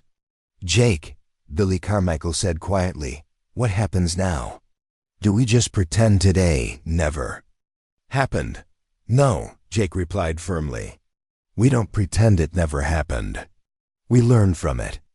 We remember what Sister Margaret taught us about assumptions and limitations, and the danger of judging people by appearances." Tom Henderson kicked at a clod of dirt with his boot. "It's going to be hard, you know. Changing the way we think about things, especially when the other boys start making jokes about religious folks or talking about what women can and can't do." Jake nodded, understanding the challenge they all faced. "It won't be easy. But Sister Margaret didn't ask us to change our minds. She just showed us what was possible when someone refuses to accept other people's limitations." Over the following days, Jake found himself observing the world around him with new eyes. The young Mexican cowboy who spoke with an accent wasn't automatically less intelligent. He was bilingual, which was more than Jake could claim. Older Hand, who moved slowly due to arthritis, wasn't necessarily less capable. He possessed decades of experience that younger men lacked. Most significantly, Jake began to notice his own behavior patterns. How often did he make snap judgments about people based on surface appearances? How many times had he dismissed someone's potential because they didn't fit his narrow definition of competence? The transformation wasn't immediate or easy. 32 years of ingrained attitudes don't disappear overnight. But gradually, Jake began to change not just how he saw others, but how he led his crew and managed the ranch operations. When a new hand named Samuel Potter arrived at Copper Creek 3 weeks after the visit to St. Catharines, Jake's old self would have written him off immediately. Potter was small for ranch work, barely 5.5 feet tall, with hands that looked more suited to bookkeeping than handling cattle. He spoke with an educated Eastern accent and admitted he'd never worked on a ranch before. But instead of assigning Potter to the least important tasks and waiting for him to fail, Jake took the time to learn more about the new arrival's background. It turned out that Potter had grown up on a farm in Pennsylvania, had studied veterinary medicine for 2 years before family circumstances forced him west, and possessed an encyclopedic knowledge of animal behavior and health that, within a month, Potter had identified and treated a respiratory illness that was beginning to spread through the horse herd, potentially saving Ashworth thousands of dollars in lost animals. His small stature proved advantageous for certain types of work, and his analytical mind helped optimize several ranch operations that had been running on tradition rather than efficiency. "Jake," Theodore Ashworth commented one evening as they watched Potter expertly examine a mare with a suspicious cough, "I have to admit I wasn't sure about that fellow when he first arrived. But you've made good use of his talents." "Sometimes people surprise you, Mr. Ashworth," Jake replied, thinking of a certain nun who'd spent an afternoon teaching him that lesson in the most dramatic way possible. The real test of Jake's transformation came 6 weeks after the mission visit, when a neighboring rancher named Clarence Brennan rode into Copper Creek with a proposition that would have appealed greatly to Jake's old self. Billy paused to catch his breath before continuing. "But that's not the worst of it. Sister Margaret told me that 3 men came by yesterday afternoon, claiming to be deputy marshals investigating reports of stolen cattle. They demanded to search the mission buildings and questioned her extensively about their livestock operations." Jake felt cold dread settling in his stomach. "Did she recognize any of them?" "That's where it gets interesting," Billy replied, his voice dropping to a whisper. "Sister Margaret said one of the men reminded her of someone from her past, but she couldn't quite place him. She did mention that all 3 were heavily armed and seemed more interested in the layout of the mission than in any actual investigation. The implications were clear and terrifying. The rustlers weren't just using mission property as a route for stolen cattle. They were preparing for something bigger, something that would require detailed knowledge of the mission's defenses and routines." "Billy," Jake said urgently, "did Sister Margaret seem concerned for their safety?" "She seemed alert, cautious, like someone who'd learned to recognize danger before it fully revealed itself." Billy's expression grew troubled. "Jake, there's something else. When I was leaving, I heard Sister Margaret talking quietly with Father Santos and Brother Thomas. I couldn't make out all the words, but I distinctly heard her say something about old business and unfinished accounts." Jake's mind raced as he tried to piece together the implications of this new information. Sister Margaret's mysterious past, her extraordinary skills, the hints about personal justice that Father Santos had mentioned, everything pointed to connections that went deeper than simple cattle rustling. "We need to get back over there," Jake said decisively. If those men were scouting the mission for some kind of attack, Sister Margaret and the others could be in immediate danger. Billy nodded, but his expression was worried. "Jake, what about Mr. Ashworth and the other hands? If we're wrong about this, if we're wrong, we'll have wasted a day helping neighbors who didn't need help," Jake replied firmly. "If we're right and we do nothing, innocent people could die." The decision crystallized everything Jake had learned about moral courage over the past 6 weeks. The old Jake Morrison would have waited for more evidence, worried about his reputation. Sought permission from authority figures. The new Jake Morrison understood that sometimes doing the right thing required acting on incomplete information and accepting personal risk. Within an hour, Jake had assembled a small group of Copper Creek's most trusted hands. Along with Billy Carmichael and Tom Henderson, he'd recruited Samuel Potter and 2 veteran cowboys named Frank Kelly and Marcus Webb. Each man was armed and mounted on a fresh horse, prepared for whatever they might encounter at St. Catherine's. Mission. As they rode across the familiar prairie toward the mission, Jake briefed the group on the situation and the potential dangers they might face. He was careful to emphasize that their primary objective was to ensure the safety of the mission residents, not to engage in gunfights with criminals. "Remember," Jake said as they approached the final hill before the mission, "Sister Margaret and her companions are not helpless victims. They're intelligent, capable people who've survived in frontier Montana for months without our protection. We're here to offer assistance, not to take charge." The wisdom of Jake's words became apparent as soon as they crested the hill and saw St. Catherine's mission spread out before them. The scene that greeted them was far from the peaceful religious community they'd visited. Weeks earlier, the mission building showed clear signs of defensive preparation. Windows had been barricaded with furniture and boards. Strategic positions around the courtyard had been fortified with overturned wagons and hay bales, and rifle barrels glinted from carefully concealed firing positions.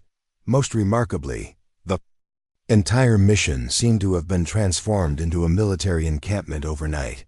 The livestock had been moved to protected areas, supplies had been consolidated in defensible positions, and the whole complex radiated an aura of discipline, readiness that spoke of experience with siege warfare.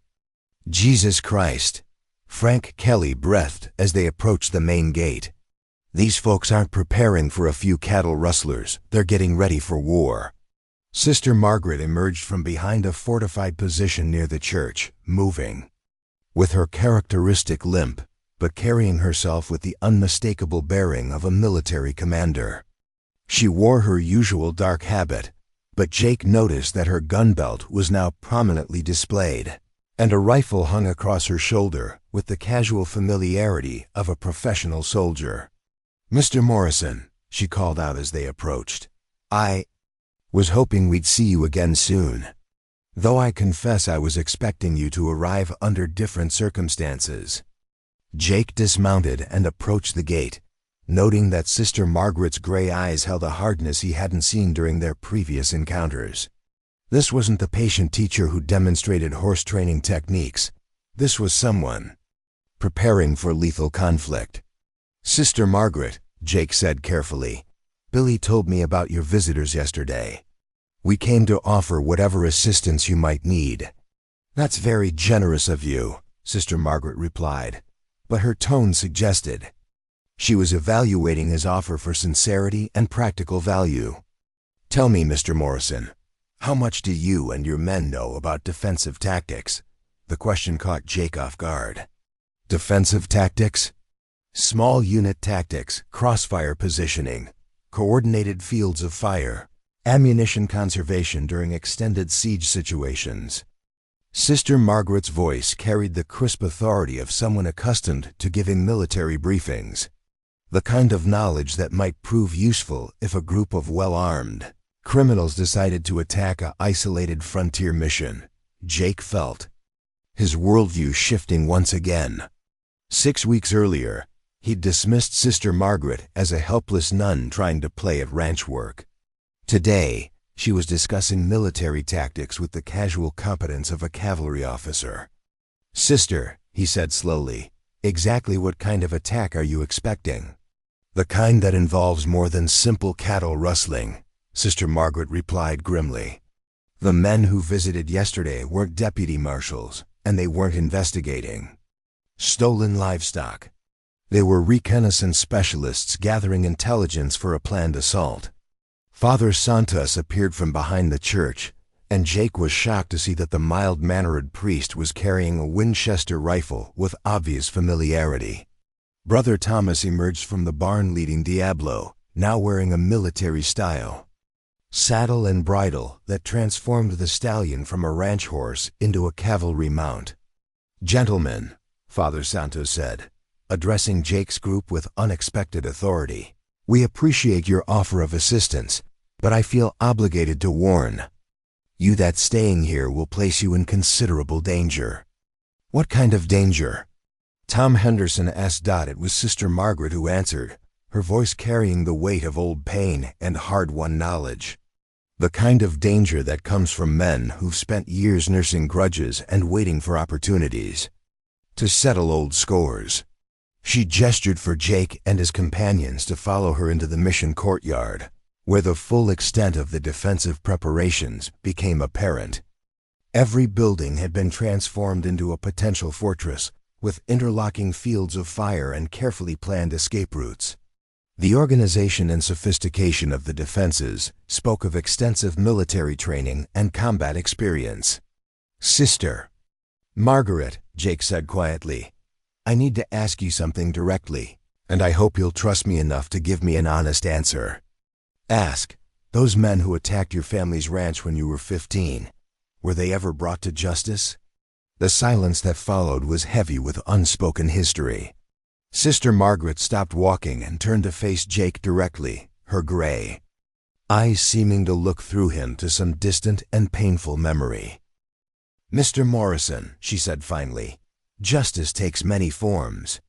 Legal justice, moral justice, divine justice, and sometimes personal justice. What happened to them?"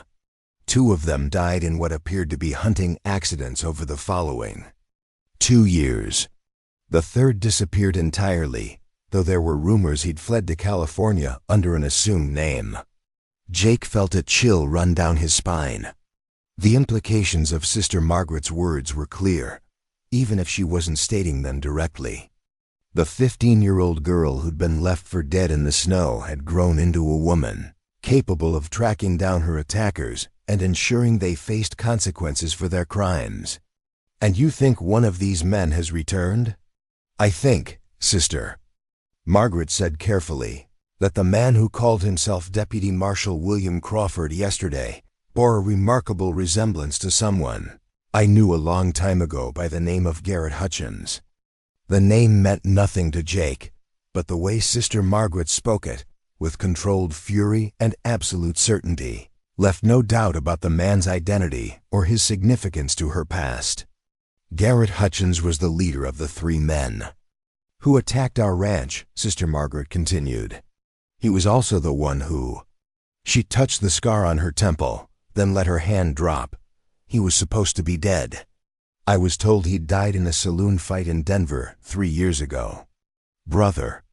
Thomas approached the group, leading not just Diablo but 3 other horses that were clearly prepared for combat rather than ranch work. Each animal was equipped with specialized tack that included rifle scabbards, ammunition pouches, and emergency medical supplies. "Sister Margaret," Brother Thomas said quietly, "the sentries report movement on the eastern ridge. At least 8 riders, heavily armed, approaching slowly." Sister Margaret nodded calmly, as if she'd been expecting this news. "Thank you, Thomas. Please signal Father Santos to take his position in the bell tower." She turned back to Jake and his companions, her expression grave but determined. "Gentlemen, I'm afraid your offer of assistance is about to be put to the test. Those riders aren't coming here to discuss cattle rustling or conduct legal investigations." "What are they coming for?" Samuel Potter asked, his voice tight with nervousness. "They're coming to finish something that should have ended 9 years ago," Sister Margaret replied. "The question is whether you're prepared to help us ensure it ends the right way." Jake Morrison looked around at the fortified mission, the heavily armed religious community, and the woman who'd spent weeks teaching him about the danger of assumptions and the power of hidden strengths. Everything he thought he'd learned about Sister Margaret O'Brien had been just the surface of a story that went far deeper than he'd ever imagined. "Sister," he said firmly, "my men and I didn't ride over here to turn tail and run at the first sign of trouble. If these men are coming to hurt you and the others, then we'll stand with you." Sister Margaret's smile was fierce and grateful. "In that case, Mr. Morrison, it's time you learned about the other skills my father taught me during those long months of recovery." She led them to the church, where a wooden chest sat open near the altar. Inside, Jake saw an arsenal that would have impressed a military quartermaster: rifles, pistols, ammunition, and various items he couldn't immediately identify, but which clearly represented sophisticated military equipment. "My father served as a cavalry scout for 15 years before settling in Colorado," Sister Margaret explained as she began distributing weapons and ammunition. He believed that anyone living on the frontier should be prepared to defend themselves and their community against all threats. She handed Jake a rifle he'd never seen before, a modification of the standard Winchester that had been customized for rapid fire and extreme accuracy. He also believed that justice delayed is justice denied, and that sometimes good people must be willing to use force to protect the innocent. As Jake checked the unfamiliar weapon, he realized that everything he'd witnessed during his first visit to St. Catherine's Mission, the shooting demonstration, the horse handling, the quiet competence, had been merely a glimpse of Sister Margaret's true capabilities. "Sister," he said quietly, "exactly who are you?" Sister Margaret O'Brien smiled, and for the first time since he'd known her, the expression was neither patient nor gentle. It was the smile of someone who'd spent years preparing for this moment, and was finally ready to face the demons of her past. "Mr. Morrison," she said, checking the action of her rifle with practiced efficiency.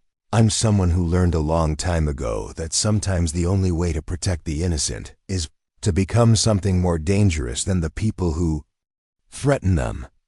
The sound of approaching hoofbeats echoed across the mission grounds, and Sister Margaret moved to take her position near the main gate. "Today, you're about to see exactly what that means."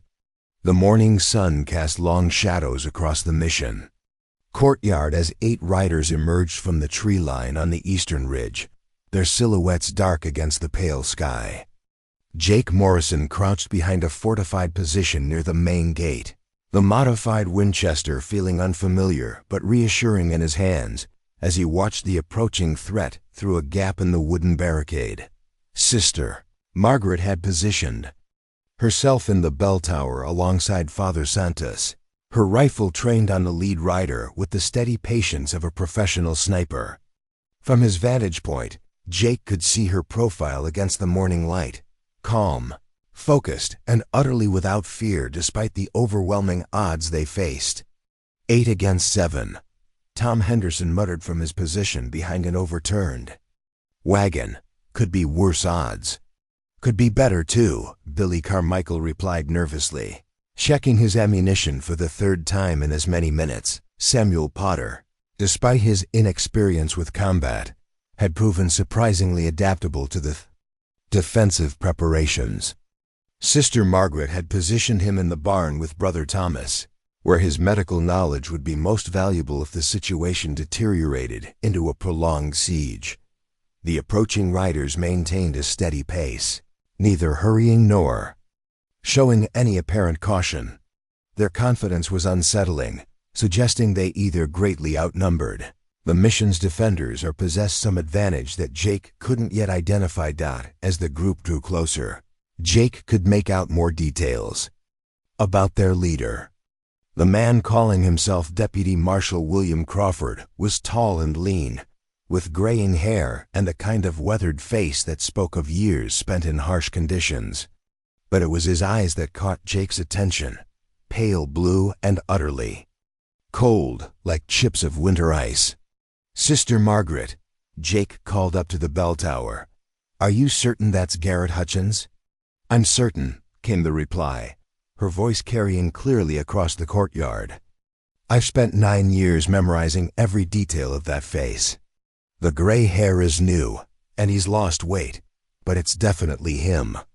The riders stopped approximately 50 yards from the main gate, well within rifle range but positioned so they could scatter quickly if the situation turned violent.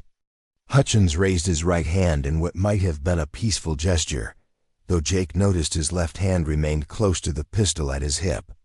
"Hello, Margaret," Hutchins called out, his voice carrying the same casual cruelty Jake remembered from Sister Margaret's description of that terrible night 9 years earlier. "You're looking well, considering what the doctors said about your chances of walking again."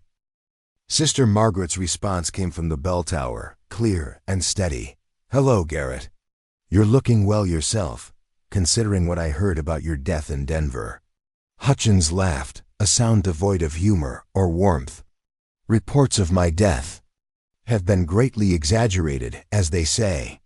Though I must admit, the rumors served my purposes well enough. Amazing how much easier it becomes to track someone when they think you're safely buried. Jake felt a chill at the implications. Hutchins had been hunting Sister Margaret for years, waiting for the right opportunity to finish what he'd started at her family's ranch.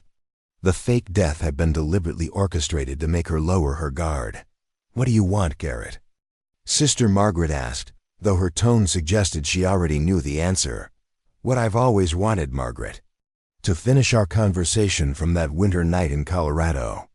Hutchins shifted in his saddle, and Jake caught the glint of metal as several of his companions adjusted their positions. "You cost me a considerable amount of money and caused me significant inconvenience over the years." "You mean when I ensured that Crenshaw and Williams faced justice for their crimes?" "I mean when you murdered two of my closest associates and forced me to disappear for 3 years while things cooled down." Hutchins's voice carried genuine anger now, the casual mask slipping to reveal the violence beneath. "But I'm a patient man, Margaret. I knew that eventually you'd settle somewhere long enough for me to find you." Father Santos's voice carried down from the bell tower, calm but with an edge of steel beneath the priestly demeanor. "Mr. Hutchins, this is consecrated ground. Whatever grievances you have with Sister Margaret, surely they can be resolved without violence." "Father," Hutchins replied with mock courtesy, "I appreciate your concern for peace and reconciliation, but some debts can only be paid in blood." Jake watched the dynamics playing out and realized that this confrontation had been inevitable from the moment Sister Margaret had chosen to dedicate her life to serving others rather than hiding from her past. Hutchins represented everything she'd tried to leave behind, and his presence threatened not just her life, but the mission and everyone who'd chosen to stand with her.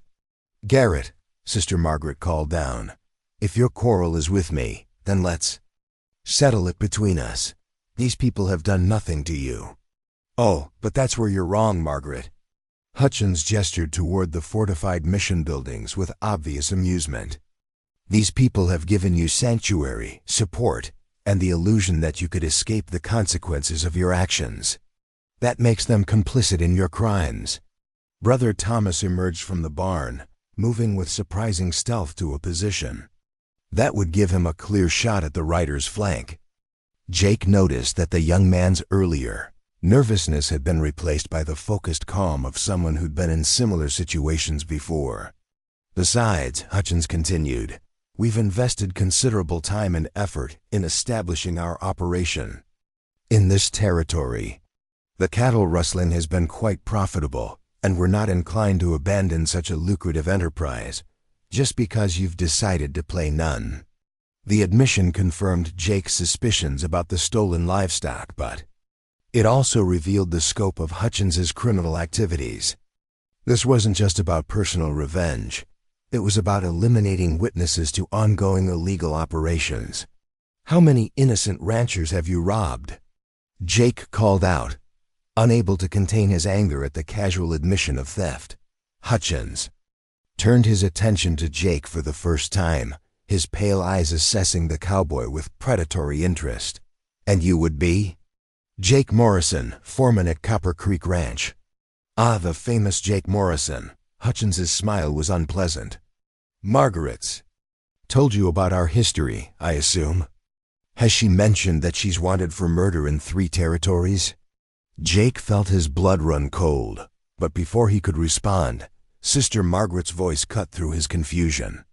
"I'm wanted for questioning in connection with 3 deaths, she corrected firmly. Deaths that occurred when armed criminals attacked innocent people and faced the consequences of their actions. Semantics, Margaret. The result is the same. You're a fugitive from justice. The only fugitive here is you, Garrett. And the only justice that matters is what happens in the next few minutes." The tension in the air was becoming unbearable. Jake could see Hutchins's men shift in position, hands moving closer to weapons, horses growing restless as they sensed their riders' anticipation of violence. "You know, Margaret," Hutchins said conversationally, I've often wondered what drove you to take justice into your own hands. Was it revenge? Anger? Or simply the arrogance of someone who thought she was above the law? Sister Margaret's response came without hesitation. It was the understanding that sometimes good people must be willing to do terrible things to protect those who cannot protect themselves. How noble, how utterly self-righteous. Hutchins's voice dripped with contempt. You always did think you were better than everyone else, even as a child. Your father filled your head with ideas about honor and duty, but he never taught you the most important lesson of frontier life. Which is that strength determines right, and the strong take what they want from the weak. Hutchins raised his hand again, and Jake realized it was a signal to his men. Today, you're going to learn that lesson the hard way. The attack began. With shocking suddenness, Hutchins's men spurred their horses forward while drawing their weapons in a coordinated assault that spoke of extensive planning and practice. But Sister Margaret had been expecting the move, and her response was immediate and devastating. Her first shot took the rider on. Hutchins is left out of his saddle before the man could clear his holster. Father Santos's rifle spoke a split second later, and another attacker tumbled backward over his horse's rump, his weapon spinning away into the dust. Jake's training with the modified Winchester proved its worth as he engaged the riders, approaching the main gate. The weapon's rapid-fire capability allowed him to lay down a withering barrage that forced the attackers to scatter and seek cover behind the sparse vegetation outside the mission walls. But Hutchins had planned for defensive resistance. Instead of charging directly into the mission's prepared positions, his men dismounted and took cover, beginning a systematic siege designed to pin down the defenders while wearing away their ammunition and resolve. They're not trying to overrun us, Tom Henderson observed during a brief lull in the gunfire. They're settling in for a long fight. Smart tactics, Frank Kelly agreed grimly. They know they can outlast us if they're patient. Jake realized the truth of their assessment. The mission's defenses were strong, but they were designed for short, intense conflicts rather than extended sieges. If Hutchins could keep them pinned down long enough, the defenders would eventually run out of ammunition, water, or endurance. Sister Margaret, Jake called up to the bell tower. They're not going to come to us. We need to change the dynamic of this fight. I know, came the reply. Give me a few minutes to assess their positions. Sister Margaret's rifle had fallen silent, but Jake could see her moving carefully within the bell tower, using a spyglass to study the attacker's deployment. Her expression was that of a military commander evaluating battlefield conditions, rather than a religious woman facing personal enemies. After several minutes of observation, Sister Margaret called down to the courtyard. Brother Thomas, prepare. Diablo for mounted operations. Father Santos, maintain overwatch from your current position. Everyone else, prepare for a coordinated counterattack. Jake felt his pulse quicken. A counterattack against superior numbers seemed like suicide, but he'd learned to trust Sister Margaret's tactical judgment over the course of the morning's defensive actions. What's the plan? Billy Carmichael asked.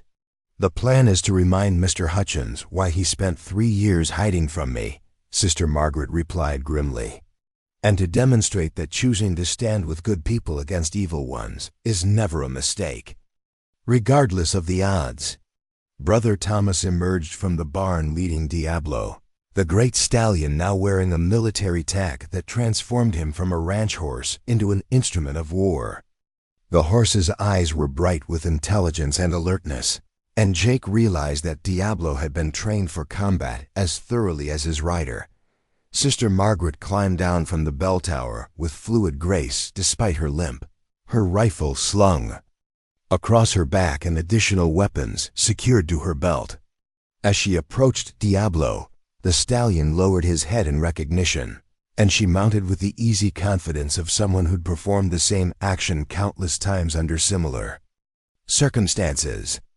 Gentlemen, Sister Margaret said, Gathering Diablo's reins while checking her weapons one final time, Mr. Hutchins made a critical error in his planning.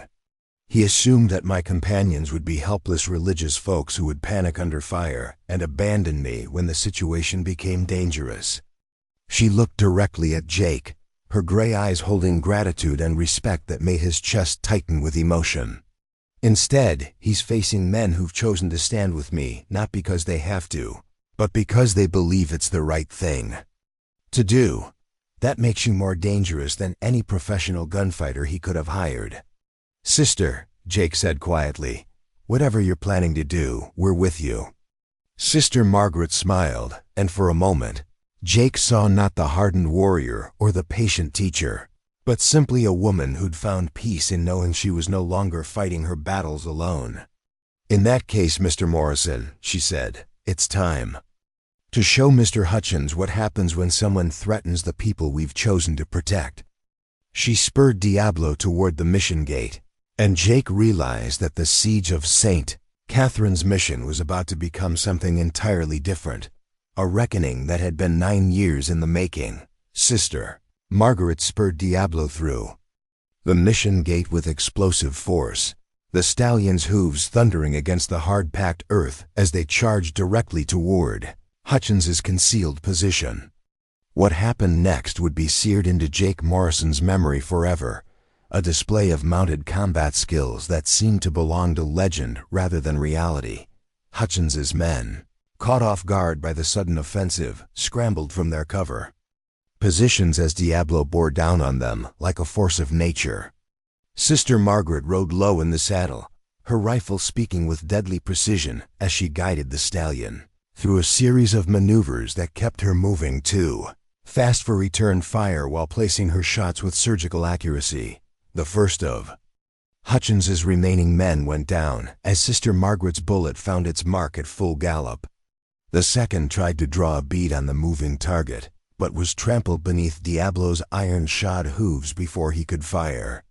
The coordinated chaos of horse and rider moving as one unit was beyond anything Jake had ever witnessed. Hutchins himself was a different matter entirely. As Sister Margaret wheeled Diablo around for another pass, the outlaw leader stepped into the open with his rifle raised, no longer hiding behind cover or depending on subordinates to fight his battles. "Enough games, Margaret," Hutchins roared, his pale eyes blazing with 9 years of accumulated hatred. "You and I finish this now, face to face." Sister Margaret brought Diablo to a halt 30 yards from her old enemy, sitting tall in the saddle despite her physical limitations. The morning sun caught the silver threads in her dark habit and highlighted the determined set of her jaw as she faced the demon from her past. "You're right, Garrett," she said, her voice carrying clearly across the space between them. "It ends now." What followed was a moment of perfect stillness, two adversaries measuring each other across years of pain and pursuit. Then both moved simultaneously, their rifles rising in unison as time seemed to slow to a crawl. Sister Margaret's shot came a heartbeat faster than Hutchins's, her bullet taking him center mass and spinning him backward into the dust. His own shot went wide, whistling harmlessly past Diablo's head as the outlaw leader collapsed. The silence that followed was profound and complete. Jake emerged from the mission compound with his companions, their weapons ready but no longer needed. The threat that had shadowed Sister Margaret O'Brien for 9 years was finally ended. As Jake approached, Sister Margaret dismounted from Diablo. With visible difficulty, her limp more pronounced after the intense combat. But her expression held peace rather than triumph, the look of someone who had finally closed a painful chapter of their life. "Is it over?" Jake asked quietly. Sister Margaret nodded, her gray eyes soft with something that might have been relief. "It's over. Garrett Hutchins will never hurt anyone again, and his gang is finished." She looked around at the men who had chosen to stand with her against overwhelming odds, her face radiating genuine gratitude. "Mr. Morrison, I want you to know that what you and your companions did today, choosing to protect people you barely knew against enemies you didn't understand. That represents the very best of what humanity can be. Jake felt humbled by her words.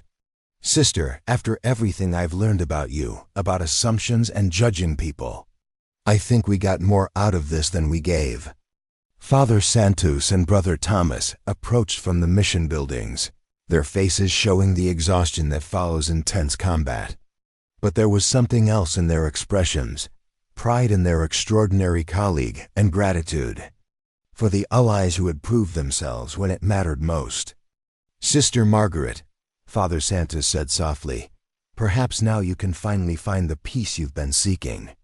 Sister Margaret looked back at the mission buildings, then at Diablo standing calmly beside her, then at the men who had fought beside her. Father, I think I found that peace weeks ago. Today just confirmed that some things are worth fighting to protect. As the survivors began the grim work of dealing with the aftermath, Jake Morrison reflected on the journey that had brought him to this moment. He'd arrived at St. Catherine's mission weeks earlier as an arrogant cowboy convinced of his own superiority.